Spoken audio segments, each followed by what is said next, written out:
Hi guys, welcome back to my YouTube channel. কি খবৰ আপোনালোকৰ? আশা কৰোঁ সকলোৱে ভালে আছে। মোৰ ফাৰ্মিং ৰিভলিউচনৰ আৰু এটা ভিডিঅ'ত ফাৰ্মিং ৰিভলিউচন ইয়ৰ ওৱান ষ্টপ সিৰিজৰ নতুন এটা ভিডিঅ'ত আপোনালোক সকলোকে স্বাগতম জনাইছোঁ। আৰু আজি আমি কথা পাতিম ছাগলীৰ হিট চাইকেলটোৰ ওপৰত। ছাগলী গৰম কেতিয়া হয় আৰু কেতিয়া পোৱালি দিয়ে, কিমান দিন সময় লাগে। একচুৱেলি এজন মানুহে মোক কমেণ্ট কৰি সুধিছে যে ছাগলী এবাৰ পোৱালি দিয়াৰ পিছত আকৌ এবাৰ হিটত আহোঁতে সময় লগায় আৰু পটককৈ হিটত নাহে। এইটো প্ৰব্লেম কিয় হয় আৰু কেনেকৈ ইয়াৰ মানে কাৰণবোৰ কি আৰু কেনেকৈ আমি এইটো ঠিক কৰিব পাৰোঁ তেওঁ সুধিছে। গতিকে তেওঁ কৈছে যে আৰু চাগে বহুত ফাৰ্মাৰৰ এইটো প্ৰব্লেম ফেচ কৰি আছে। যদি কৰি আছে তেতিয়াহ'লে আজিৰ ভিডিঅ'টোত আপোনালোকে চাওক, গোটেইখিনি কথা পাতিম। কেনেকৈ ছাগলীজনী কেতিয়া হিটত আহে, কিমান বয়সত ক্ৰছ কৰাব লাগে ইত্যাদি। গতিকে ব'লক ভিডিঅ'টো আৰম্ভ কৰোঁ আৰু সকলো কথা পাতোঁ। ভিডিঅ'টোত আমি প্ৰথমতে ব্ৰিডিঙৰ পৰা মানে একদম ক্ৰছ কৰোৱা, ব্ৰিডিং কৰোৱাৰ পৰা ডেলিভাৰীলৈকে সকলো সময়ত যি হয় গোটেইখিনি কথা পাতিম। প্ৰথমতে আহিছে যে ব্ৰিডিং টাইমটো, মেটিং টাইমটো কেতিয়া হয় আৰু কাৰেক্ট টাইমটো কি হয়।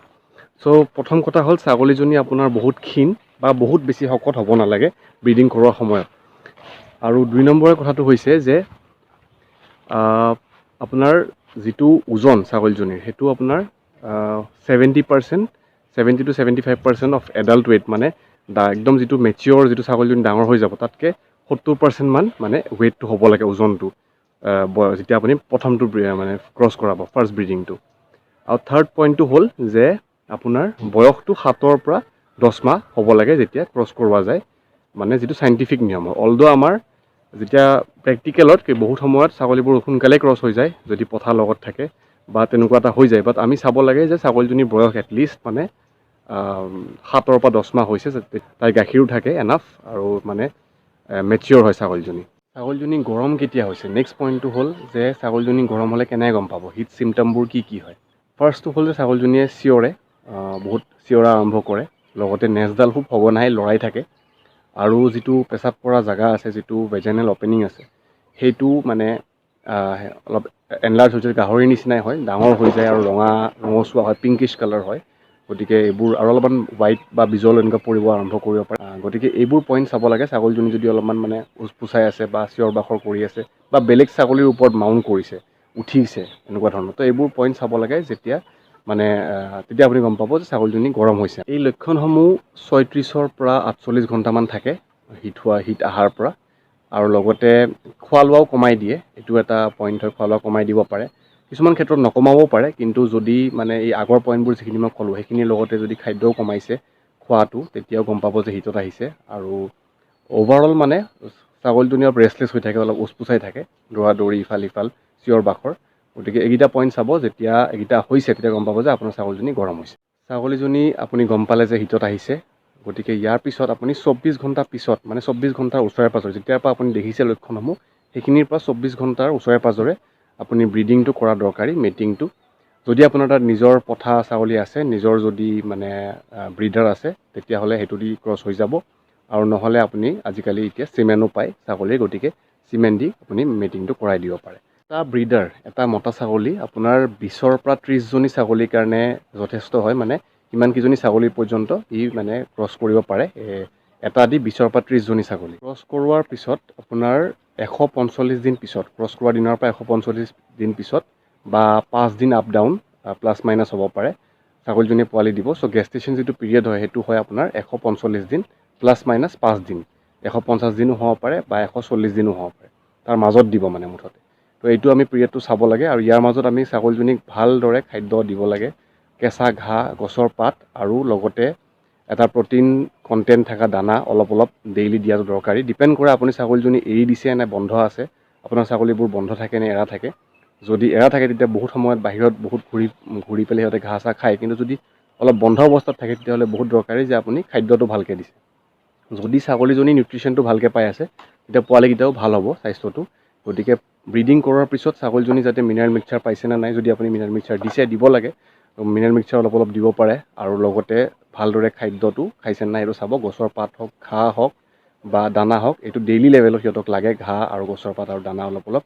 গতিকে এইখিনি চাব লাগে। আৰু একজেক্ট এমাউণ্ট অফ দানা কিমান দিব লাগে সেইটো মই আজি ভিডিঅ'টোত নকওঁ, কিন্তু এটা চাব লাগে ছাগলীজনীৰ স্বাস্থ্যটো কেনেকৈ হৈছে। আমি ইমান ডিটেইলত নাযাওঁ, কাৰণ প্ৰটিন পাৰ্চেণ্টেজ কিমান বা দানাটোত কিমান, সেইবিলাক কিমান আছে কি আছে সেইটো সম্ভৱো নহয় বহুত সময়ত চোৱাটো ফাৰ্মাৰজনৰ কাৰণে। কিন্তু আপুনি স্বাস্থ্যটো চাই গম পাব ছাগলীজনীয়ে যে কেনেকুৱা ধৰণৰ দানা পাইছে নে নাই, খাদ্য ভালকৈ পাইছে নে নাই, স্বাস্থ্যটো গঠনটো লৈছে নে নাই।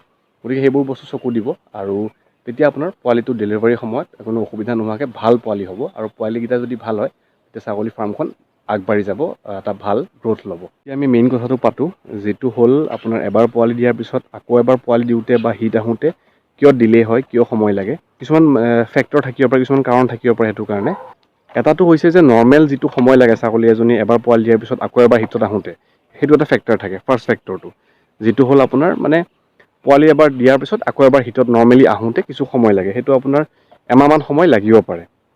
নৰ্মেলি মানে আহি যায় সোনকালে, কিন্তু কিছুমান ক্ষেত্ৰত যদি খাদ্য বা কিবা এনেকুৱা ধৰণৰ যিকোনো অভাৱ হৈছে বা কিবা এটা কাৰণে নিউট্ৰিশ্যনৰ ডেফিচিয়েঞ্চি হৈছে বা এনেকুৱা হ'লে অলপমান সময় লাগিব পাৰে, কিন্তু মষ্ট কেচত আহি যায়। আৰু সেইটো এটা ফাৰ্ষ্ট পইণ্ট হ'ল, যিটো পোৱালি দিয়াৰ পিছত আকৌ এবাৰ আহোঁতে সময় লাগে, মানে বডিটো ৰিকভাৰ হ'ব লাগে ছাগলীজনীৰ। 2 নম্বৰ পইণ্টটো হ'ল যিটো মানে মষ্ট ইম্পৰ্টেণ্ট পইণ্ট, সেইটো হ'ল নিউট্ৰিশ্যন। যিটো খাদ্যৰ ক্ষেত্ৰত মানে খাদ্যৰ পইণ্ট হয় যে খাবলৈ কিমান পাইছে আৰু কেনেকুৱা নিউট্ৰিশ্যন আছে ছাগলীজনীৰ। যদি নিউট্ৰিশ্যনটো বেয়া তেতিয়াহ'লে পটককৈ হিটত নাহে। আৰু সেইটো অকল ছাগলী বুলি নহয়, যিকোনো লাইফ ষ্টকত, গাহৰিটো মই আগতেও কৈছিলোঁ, গাহৰিতে হওক বা গৰুটো হওক, নিউট্ৰিশ্যনটো ভাল নহ'লে মানে পটককৈ হিটত নাহে। চ' এইটো এটা হ'ল, তো বেলেঞ্চ ডায়েটটো বহুত দৰকাৰী এইটো ক্ষেত্ৰত। এইটো ঠিক কৰিব লাগিলে আমি খাদ্যটো যে ভালকৈ পাইছে নে নাই সেইটো আমি চাব লাগিব। চ' তাৰপিছত হ'ল এটা হ'ল যিটো পেলু বা যিকোনো হেল্থ ইছ্যু থাকিব পাৰে ছাগলীজনীৰ, সেইটো পইণ্ট আহিলে যে পেৰাচাইট যদি আছে, পেলু যদি আছে ছাগলীজনীৰ, অভাৰঅল বেছি পেলু আছে, যদি ষ্ট্ৰেছ পাইছে ছাগলীজনীয়ে, তো তেতিয়া মানে পটককৈ হিটত নাহে ছাগলীজনী, তো ষ্ট্ৰেছ পাইছে আল্টিমেটলি। তো সেইটো এটা পইণ্ট হৈ গ'ল। আৰু সেইটো কাৰণে আমি ৰেগুলাৰ সিহঁতক ডিৱৰ্মিং কৰা আৰু ৰেগুলাৰ মানে যিটো সিহঁতৰ সময়ে সময়ে যিটো ভেকচিন দিব লাগে, সেইটো ভেকচিন আৰু মেইনটো হ'ল আপোনাৰ ডিৱৰ্মিংটো। চ' এইকেইটা ইম্পৰ্টেণ্ট হয়। তো সেইটো এটা কাৰণ হৈ গ'ল। আৰু 3 নম্বৰটো বা 4 নম্বৰটো হৈ গ'ল আপোনাৰ বয়সটো বা ছাগলীজনী জাতটোৰ ওপৰতো কথা থাকে। আমাৰ নৰ্মেল যিবিলাক আমাৰ থলুৱা ছাগলী হয়, আছাম হিল গোট, সেইবোৰত ইমান প্ৰব্লেম নহয়, কিন্তু কেতিয়াবা এনেকুৱা প্ৰব্লেম আহি যায়।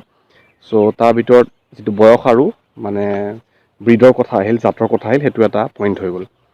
আৰু এটা পইণ্ট আছে আপোনাৰ এনভাইৰনমেণ্ট ফেক্টৰ আছে, যে মানে কেনেকুৱা বতৰটো কেনেকুৱা হৈ আছে, ক্লাইমেটটো কেনেকুৱা আপোনাৰ জেগাত, সেইটো এটা পইণ্ট হয়। কিন্তু এইবিলাক মানে ইমান চিৰিয়াছ পইণ্ট নহয়, এইবিলাক নেগলিজিবল হয়। ইমান 90% কেছ, 95% কেছত এনেকুৱা ইমান প্ৰব্লেম নাহে, ঠিকে হৈ যায়। কিন্তু যিকেইটা মই ক'লোঁ এতিয়ালৈকে, এইবিলাক ফেক্টৰ আপোনাৰ হ'ব পাৰে কাৰণ। চ' অভাৰঅল মানে ছাগলীটোৰ আপোনাৰ হেল্থটো চোৱা দৰকাৰী আৰু নিউট্ৰিশ্যনটো পাইছে নাই সেইটো চোৱা দৰকাৰী। কেতিয়া ক্ৰছ হৈছিলে, কেতিয়া কি হৈছে, ৰেকৰ্ডটো ৰখা দৰকাৰ। এইটো আমাৰ নতুন ব্ৰিডাৰ, বিটেলৰ ব্ৰিডাৰ হয় এইটো। আৰু ইয়াৰ অহা আজি 2 দিন হৈছে। আমাৰ ব্ৰিডাৰটো কিছুদিন দি পেলাই আৰু এজন আমাৰ ওচৰতে দেউতাৰ চিনাকি তেওঁৰ ছাগলী আছে, তেওঁক আমি দিছোঁ। আৰু তেওঁৰ পৰা ব্ৰিডাৰটো আনিছোঁ যাতে আমাৰ ইনব্ৰিডিং নহয়। ত' কিছুদিন আমাৰ তাত থাকিব এইটো। আৰু চাওঁ আমি ৰিজাল্ট কি পাওঁ, কেনেকুৱা হয়। আৰু ছাগলীবোৰ বৰ্তমান চব এৰা হৈ আছে। ৰাতিপুৱা আমি আজি পেলু ড্ৰপ দিছিলোঁ, ফেণ্টাছ প্লাছ ফেণ্ডিকাইন প্লাছ দিছিলোঁ আজি, আৰু ফেনবেণ্ডাজল কম্পজিশ্যনৰ। গতিকে ৰাতিপুৱা চব ডিৱৰ্মিং কৰা হৈ গ'ল আৰু এতিয়া এৰা হৈ আছে। এৰা হৈ থাকিলে কি হয়, ছাগলীবোৰে নিজৰ ইচ্ছামতে যিটো বিচাৰে খাবলৈ সেইটো খায়, আৰু খালে সিহঁতৰ নিউট্ৰিশ্যন ফালৰ পৰা কিছু পৰিমাণে হ'লেও এয়া হৈ যায়। এইটো এতিয়া বিটেল ছাগলী ওপৰৰ পাতবোৰ খাব বিচাৰে, গছৰ পাত খোৱাৰ অভ্যাস, তলৰ ঘাঁহ খোৱাৰ অভ্যাসটো কম, কিন্তু আশা কৰিছোঁ তাৰ অভ্যাস হৈ যাব। আৰু এতিয়া ছাগলীবোৰ ইয়াতে এৰা হৈ আছে, আৰু সেই আৰু চবে খাই আছে ধুনীয়াকৈ, এইফালেও আছে। চ' ইহঁতে নিউট্ৰিশ্যনৰ কথাটো যিটো মই কৈছোঁ, কিবাকিবি যিটো বস্তু আমি কিজানি আমি দিব নোৱাৰিবও পাৰোঁ, সেই বস্তুটো সিহঁতে এনেকৈ ঘূৰা ফুৰা কৰি পেলাই খাই লয়, নিজে বিচাৰি পেলাই খাই, গছৰ বা তলৰ ঘাঁহটো বা গছৰ পাতেই হওক। গছৰ পাতটোতো আমি নিজে আনি পেলাই দিওঁ কাটি ডেইলি, কিন্তু লগতে নিজৰ মতে মানে ঘূৰি পেলাই ঘাঁহ খোৱা যিটো হয়, সেইটো ষ্টল ফিডিঙতকৈ মানে বন্ধ পদ্ধতিতকৈ এনেকৈ কৰিলে কিছু পৰিমাণে হ'লেও নিউট্ৰিশ্যনৰ ফেক্টৰটো মানে ভাল কৰিব পাৰি। আজিৰ কাৰণে ভিডিঅ'টো এইখিনিয়ে আছিলে। যদি ভিডিঅ'টো চাই ভাল পাইছে, লাইক কৰিবলৈ নাপাহৰিব। আৰু আগলৈ ফাৰ্মাৰবোৰক শ্বেয়াৰ কৰিব। কাৰোবাৰ যদি প্ৰব্লেম হৈ আছে তেতিয়াহ'লে আৰু মানুহক শ্বেয়াৰ কৰক। আৰু আমাৰ এই যিটো মোৰ মিছন হয়, এই মিছনটোক ছাপোৰ্ট কৰক। আৰু ফাৰ্মিং ৰিভলিউশ্যন আমাৰ চিৰিজটো কণ্টিনিউ থাকিব। আপোনালোকে আকৌ কমেণ্ট কৰক আৰু প্ৰশ্ন সোধক, আৰু মই ভালদৰে ভিডিঅ' বনাবলৈ ট্ৰাই কৰিম। এইখিনিয়ে কৈ আজি ভিডিঅ'টো ইয়াতে এণ্ড কৰিছোঁ। ধন্যবাদ।